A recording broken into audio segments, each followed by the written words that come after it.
Assalomu alaykum hammalaringga, yaxshimisizlar? Shu mendan ko'p so'raladigan savol, Xitoyga zakaz qilganimizda qayerdan ko'rsak bo'ladi yoki yo'qolib qolsa qayerdan ko'rsak bo'ladi degan savollar bo'lyapti. Men unga hammasiga hozir mana shu videoda javob berishga harakat qilaman. Bunga bizga Pinduoduga kiramiz.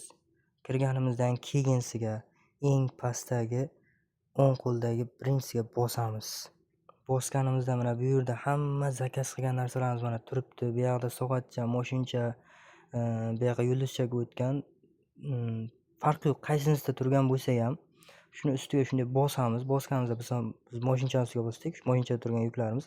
Bosganimizdan keyinsiga yuklarimiz xohlaganimiz, istaganimiz farqi yo'q. Mana misol xohlaganimizni shunday bosamiz. Ustiga bosganimizdan keyinsiga mana bu yerda moshincha chiqadi eng tepada. O'sha moshinchani ustiga bosamiz.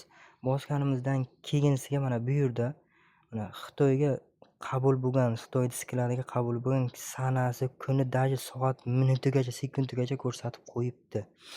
Endi biz nima qilamiz? Qachon zakaz qilgan kunimizni ko'rmoqchi bo'lsak, mana bu yerda stilkachani shunday pastga bossak, mana bu yerda zakaz qilgan kunimiz, mana bu yerda zakaz qilingan kunimiz bu yerda Xitoyga qabul bo'lgan kuni. Ana biz ko'rib oldik endi. Endi bizga nima kerak bo'ladi? Biz qaysi manzilga Xitoyda, qaysi kargoga zakaz qilganimizni ko'rishimiz kerak.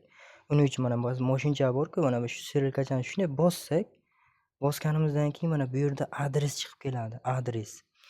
Ana shu adresga zakaz qilgan bo'lamiz. Bu yerda mana ko'rsatib qo'yibdi hammasini.